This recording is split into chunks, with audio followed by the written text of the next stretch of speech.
Hello there, and welcome again to our series here where we're breaking down the changes to the IATF 16949 standard. I'm Mike, this is Russ, and we are from Eagle Force. And again, this series is intended to help walk you through the changes that are happening to this standard. It is a big animal, and we want to help show you what you need to know about the changes that are kind of in front of you.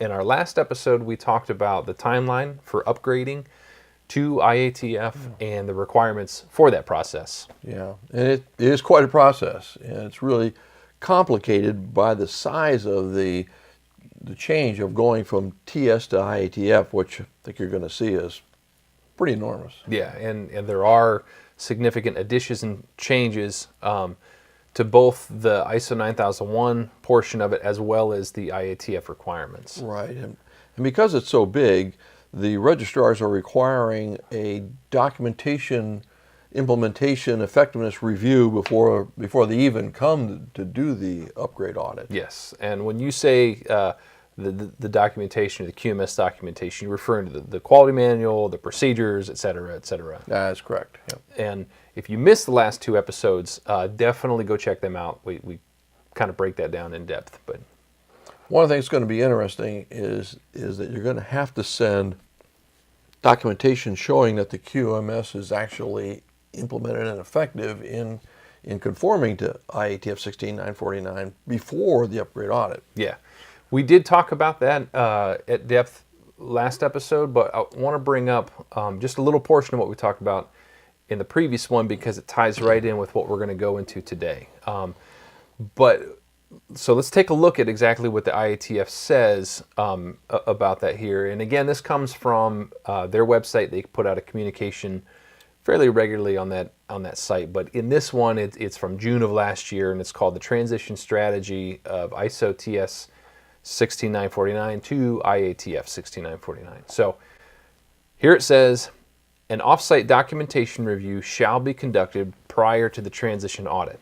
This offsite documentation review shall include, as a minimum, a review of the client's quality management system documentation, in other words, quality manual and procedures, including the evidences about conformity to IATF 16949 requirements.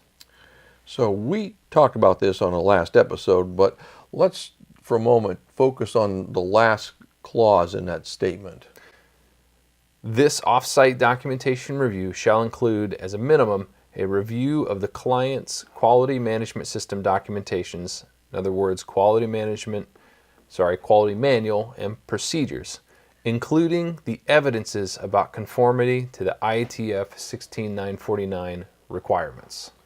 So what they're saying here is when you present your documentation, you also have to send objective evidence that your organization conforms to those requirements, which will require an internal audit. Exactly. I'm not sure how else you'd be able to send that. Right. So organizations will have to first revise the QMS to meet the new requirements, modify the documentation, implement those changes, and then have evidence that they were covered by an internal audit. Yep. Pretty significant, isn't it? For sure. All right. So let's talk about what we'll cover in this episode then. Okay. Well, over the coming weeks, we're going to cover the major changes. But I thought it might be useful to take some time to talk about the internal audit process, since it's going to be revised. I mean, it's going to need to be revised and implemented immediately. And it is significant changes, and I think we'll talk about it. Yeah, and internal audits, they've always been one of the key processes in showing that your management system meets the requirements. So obviously this is going to be something that auditors are going to be looking at very closely. So when you look at both the aerospace and the automotive industries, you see the importance of internal audits growing over time, and as well as the requirements for process effectiveness. Mm-hmm. And if you think about it, it makes sense. As the requirements or as the standard gets more involved, it's going to become harder to audit. And in a way, the internal audit is sort of a risk prevention tool for the external auditor. Industry recognizes that the external auditor has a limited amount of time to be able to spend auditing all these various organizations, so they're placing more emphasis on effective internal audits. You're right. And when I'm doing a certification audit for a registrar, I'm very careful when I'm reviewing the results of the internal audits and the internal audit process. If I see a good, solid, process-based internal audit covering all the requirements of the standard, I feel pretty comfortable that with what I'm going to see in that system. Sure. And what about when you see the reverse of that? You see a weak or a poorly performing, or poorly performed audit. I'm quite happy when I see. Yeah.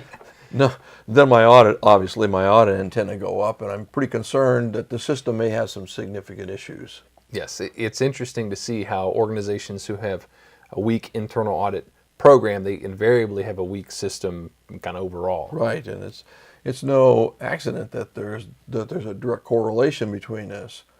So let's discuss a couple of the key points that it takes to have a solid internal audit program.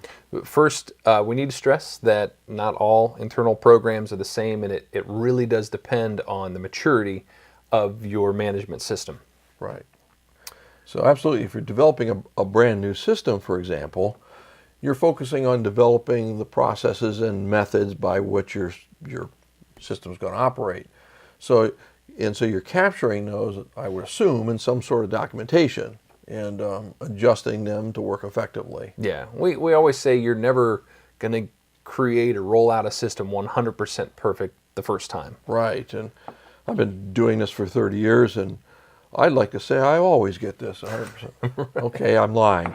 So we've never get it right out of the box. Nobody does. And so you're just hoping for an 80% solution, and then as you start operating those processes, you gotta make some adjustments to make it work right. Sure, yeah. And so initially you're auditing for effectiveness as much as you are just to see if it conforms to your planned arrangements.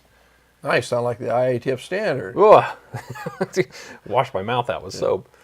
But that is what the standard is looking for. Bottom line is that your internal audits must evolve over time as your management system matures. That's the key. Yeah, unfortunately, we see audit systems that have not changed in years and have never evolved.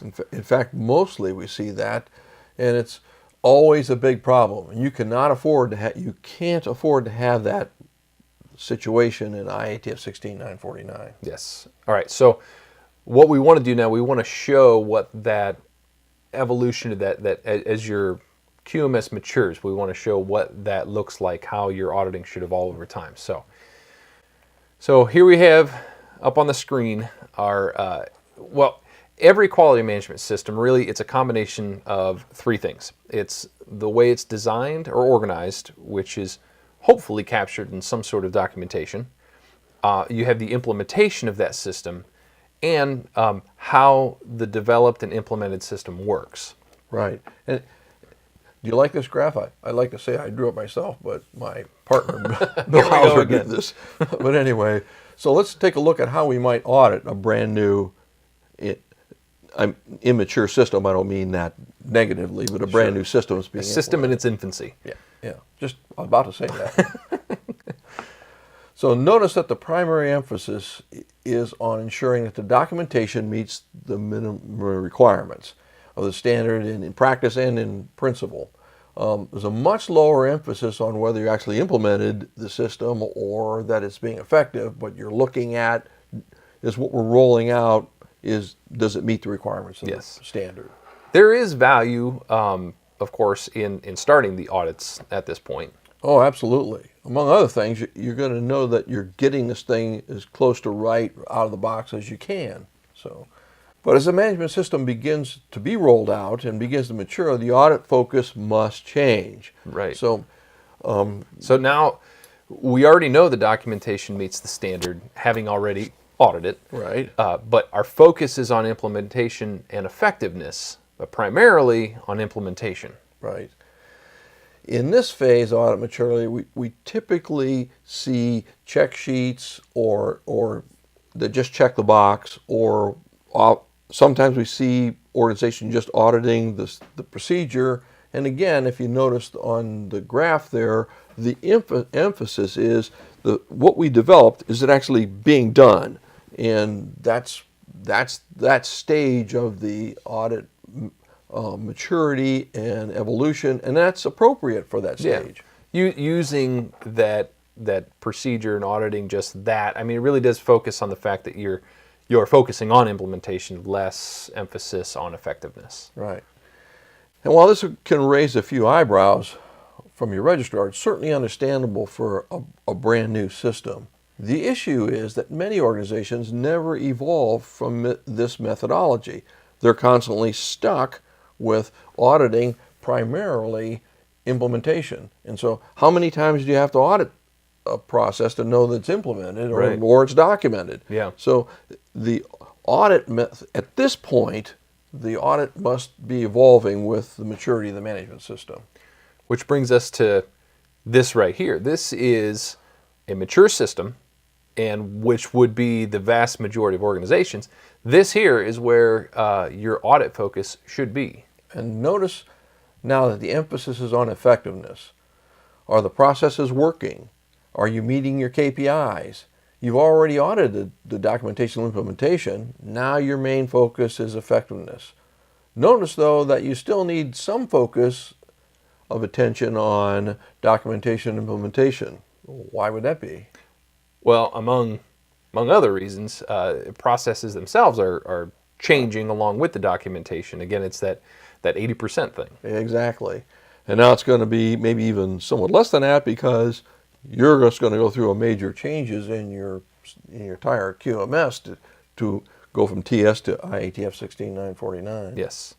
All right. So that is an overview of internal audits and how they should be evolving over time. We're going to take a quick break, but when we come back, we're going to talk about where we want to go from that point forward. We also have a free tool that we would like to make available to you. So stick around. We'll see you in just a moment.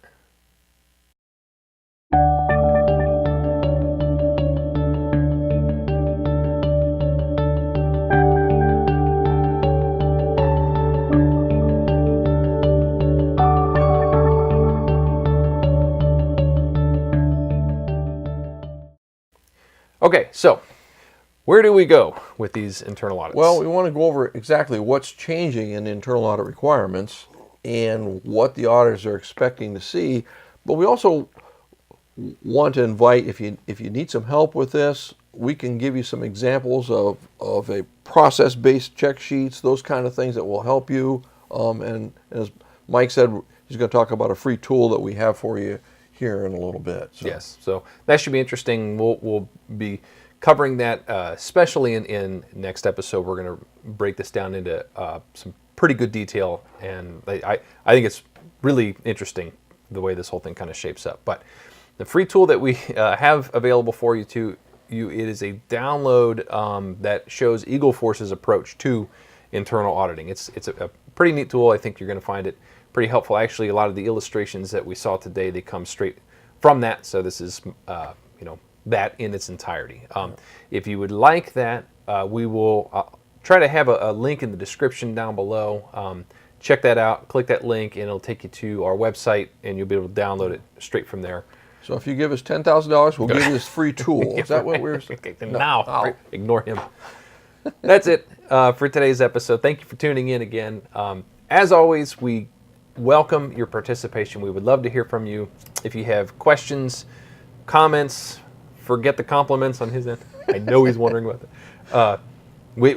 Send them our way. You can email us. You can hit us up on our website. Leave a comment in the comment section down below, and we will...